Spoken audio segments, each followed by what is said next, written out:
Bonjour tout le monde, chers lycéens, chers élèves, toujours au niveau du premier module, les types de texte, et après l'étude du texte narratif, le cours d'aujourd'hui porte sur un deuxième type, c'est le texte descriptif. Pour cela, je vous propose deux textes. Le premier est consacré à la description des personnages, c'est-à-dire au portrait. Le deuxième, cependant, se penche sur la description d'un lieu. Alors, on commence par définir le verbe décrire.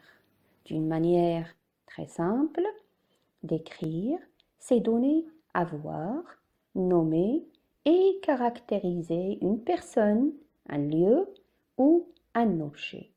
Et souvent, la description marque un arrêt dans le récit afin de faire connaître au lecteur le cadre de l'histoire ainsi que les portraits des personnages. Dès lors, on peut remarquer que si la description ralentit le récit, la narration, au contraire, le fait progresser. On peut déduire alors ici que la description est au service de la narration. Pour ce qui est du critère ou bien des critères de reconnaissance du texte descriptif, c'est-à-dire comment peut-on reconnaître ce type parmi d'autres, d'abord on doit vérifier les tons verbaux qui dominent notre texte. Ces tons verbaux doivent être soit au présent, lorsqu'il s'agit d'un contexte présent, c'est le cas du texte numéro 2 qui décrit un lieu, la ville de Fès. Ou encore l'imparfait dans le cas d'un contexte passé, c'est le texte, ou bien c'est le cas du texte numéro 1.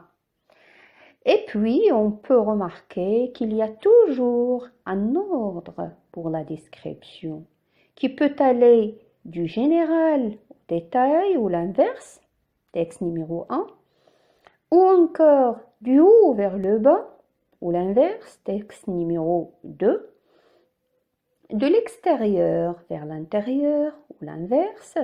L'essentiel, c'est que l'observateur, celui qui décrit, doit choisir une direction pour sa description. Bien sûr, cette description peut être objective dans le cas du texte numéro 2, où l'observateur n'exprime pas ses sentiments vis-à-vis de ce qu'elle décrit.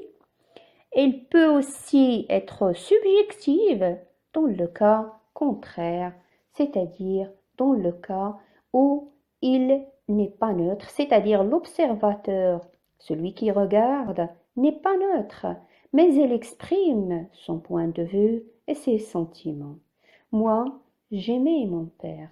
Texte numéro 1.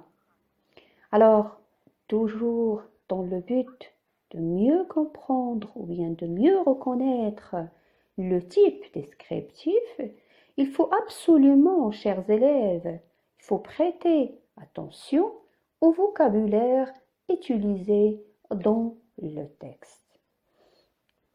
Ainsi, vous allez se rendre compte qu'il y a un usage fréquent des noms, des adjectifs, des compléments, des noms, des subordonnés relatifs, complétifs, des adverbes, des verbes, surtout les verbes d'état comme être, paraître, sembler, devenir, et aussi les verbes de perception, c'est-à-dire les verbes liés aux cinq sens, comme voir, sentir, entendre. Et si il faut noter l'abondance des localisateurs, surtout pour décrire un lieu. En haut, à droite, à gauche, plus loin, à côté, en guise d'exemple. Finalement, Force est de noter que la fonction de la description peut être informative, explicative ou encore narrative, du fait que par le biais de la description, l'auteur peut informer le lecteur sur les lieux, les objets et les personnages, tout en créant un cadre et une atmosphère pour l'histoire. C'est la fonction narrative. Or, la description peut aussi être au service de l'argumentation, d'où sa fonction argumentative. Et dans ce cas, on l'utilise pour défendre une thèse, une idée. Voilà, c'est la fin de ce cours. Merci et à la prochaine.